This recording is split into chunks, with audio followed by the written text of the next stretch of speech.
Salut, bienvenue sur la chaîne Happy25, on se retrouve pour une nouvelle vidéo. On va voir ensemble ce qu'il faut faire au mois d'avril, en tout cas ce que je vais faire au mois d'avril. La principale chose c'est de suivre l'évolution des colonies, parce que c'est là où elles se développent vraiment, c'est là où il y a beaucoup de fleurs, la chaleur revient. Donc il faut suivre l'évolution, pas qu'elles soient trop compressées dans le volume qu'elles ont, et en même temps pas qu'elles aient un volume trop grand pour pas qu'elles aient froid la nuit, etc.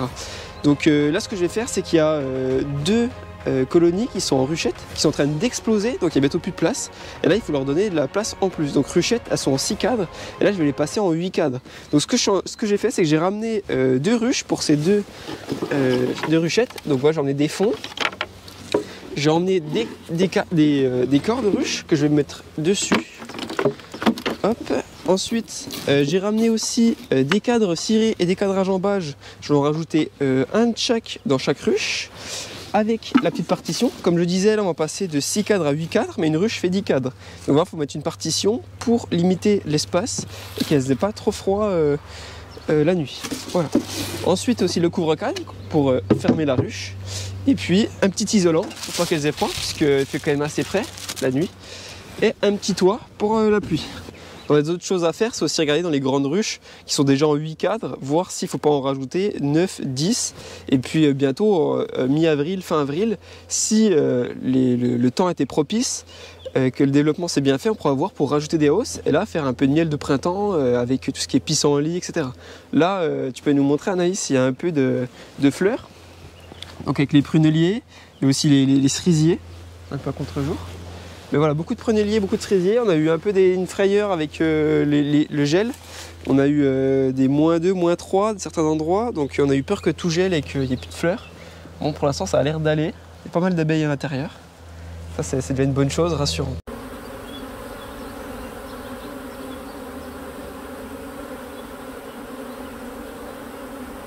Voilà, aussi on en profite pour faire un petit tour à l'abreuvoir, voir si tout se passe bien, s'il n'y a pas de noyades, s'il y a assez de cailloux, de branches et s'il y a assez d'eau, parce que là avec le couvain qu'il y a en ce moment, ça consomme pas mal d'eau. Ah bah c'est bon, nickel. Bon, c'est parti, donc là on va commencer par cette petite ruchette qui est là. Donc on va enlever tout ça, hop, faire de la place. Hop, hop, on va enlever ça, hop, un peu de fumée. Hop, on va ouvrir.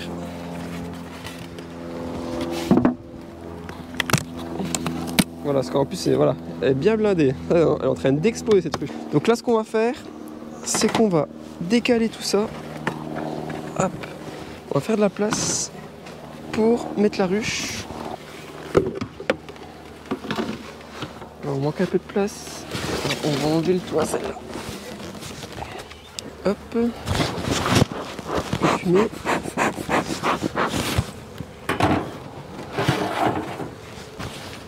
Hop, on va commencer par celui-là. On commence par faire un peu de place. Hop. Ensuite, on essaye de l'enlever.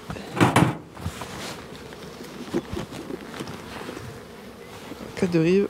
Bon, là, c'est bien blindé quand même. Là. Elle est en train de vraiment exploser. On y va très très doucement. Ne pas en écraser. Voilà, donc là on regarde ce qu'il y a. Donc voilà, c'est que du miel, c'est un cadre de rive, donc on va pouvoir le mettre en rive sans problème. Voilà, je vous montre un peu de miel, beaucoup de miel. Là du miel operculé aussi, et là un peu de miel en train d'être operculé, il n'est pas encore du tout. Un peu de fumée pour les faire descendre, pour les écraser.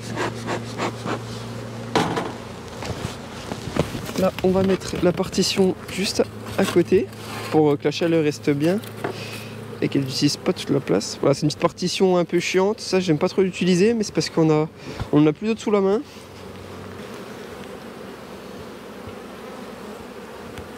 Voilà, c'est en train de vraiment exploser là, il y a vraiment du monde. On voit plus le couvain tellement il y a d'abeilles.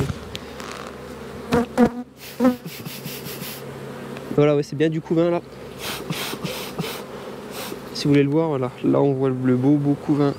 Aussi. Donc là il est operculé, donc il a plus de 10 jours. Puis là il y a du couvain plus jeune qui n'est pas encore operculé, donc qui a moins de 10 jours. Voilà. Hop. Puis là, d'avoir un peu des cadres à construire, ça va la faire plaisir. Sinon elles vont vite penser à l'essaimage, donc il faut faire aussi attention à l'essaimage. Ce qu'on fait aussi en avril, c'est regarder un peu si les abeilles veulent faire une reine ou des reines pour essaimer. Donc on contrôle ça pour savoir si ça va se faire, quand ça va se faire, et arrêter le processus assez tôt si on veut pas qu'elles essaiment. Ouais, donc là pareil, il y a du très beau couvain qui est sous les abeilles, donc on a du mal à le voir. Donc, par exemple, si je souffle un peu, on voit le couvain apparaître. Voilà. Ouais, c'est bien du couvain d'ouvrière qui est tout là. Par contre, c'est du couvain de mâle qui est beaucoup plus gros. Voilà, là c'est beaucoup plus gros.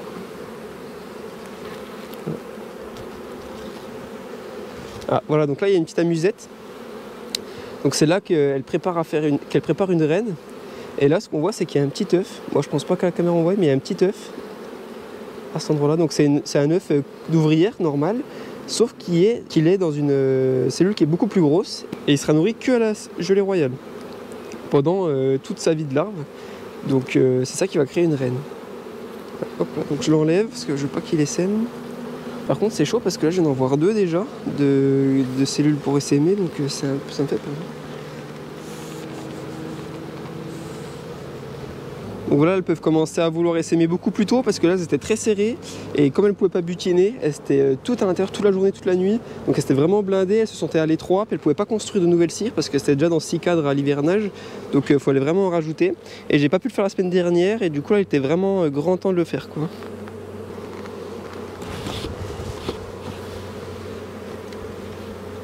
Parce que je vais le reprendre quand même pour vérifier parce que...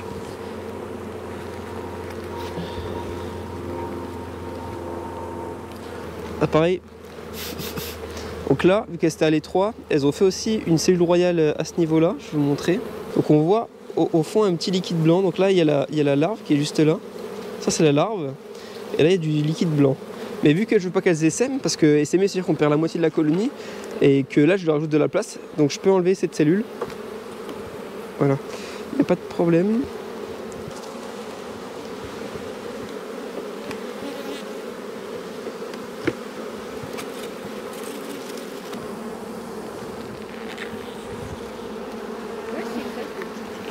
Là, bon, ouais, ils ont construit de manière anarchique. Enfin.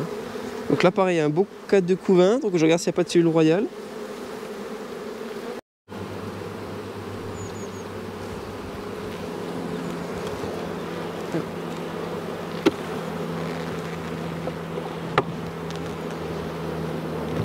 Mettre là. Du coup je m'étais un petit peu trompé, du coup ouais, j'ai calculé que 5 cadres, en fait il y en avait 6. Donc ce que je fais c'est que je mets ma cire gaufrée en bord là.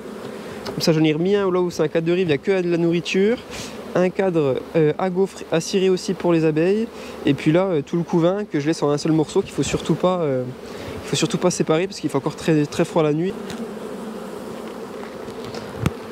Voilà, donc là pareil, beaucoup de couvain avec du miel autour. Ah, c'est une très belle colonie. Hein. Voilà, il y a du monde aussi là. Vous voyez là, il y a plus d'abeilles que de cadres.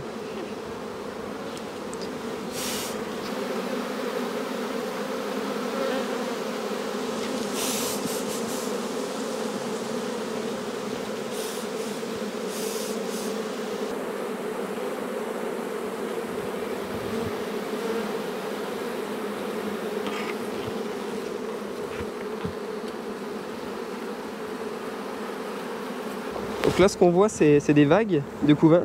Donc là du couvain qui n'a pas le même âge qu'ailleurs. Parce qu'au final la reine quand elle vient elle fait des vagues de ponte et c'est très successif.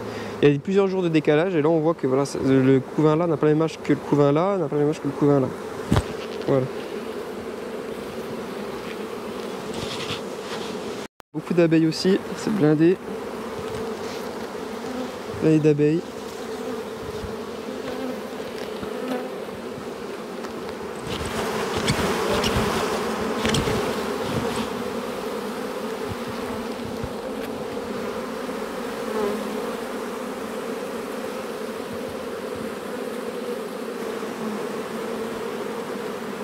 Bon, on a mis tous les cadres où il faut.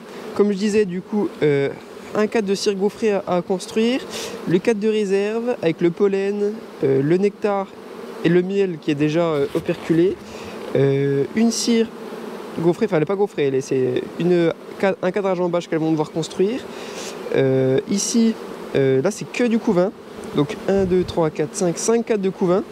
Donc ça on les a bien mis à côté, on les a pas séparés parce qu'on est en avril et il peut encore faire très très froid, ils annoncent des fois 1 degré là, les nuits, donc on les a bien mis à côté.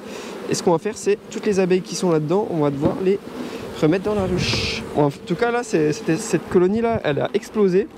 Et dans cette ruchette, c'est un essaim de l'année dernière qui était sur 2 cadres il me semble.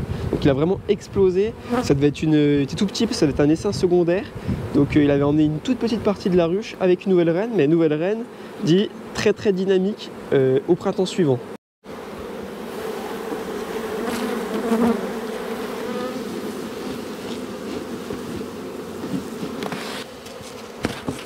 Voilà, ça, on va pouvoir la casser pour faire un petit cache. Voilà, comme ça, on va pouvoir mettre un petit cache.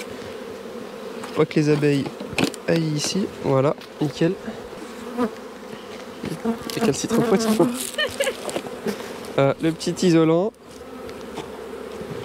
Et hop, on est nickel, on va pouvoir mettre le toit.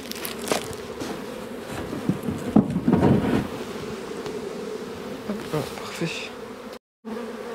Voilà, donc un petit mot pour la fin. Donc voilà, si vous êtes apiculteur, regardez bien les reines, notamment pour l'essaimage, parce que là je pense que ça va pas tarder à exploser, surtout avec le coup de froid qu'il y a eu et puis un petit coup de froid qui va revenir il me semble bientôt. Donc voilà, soyez vigilants par rapport à ça.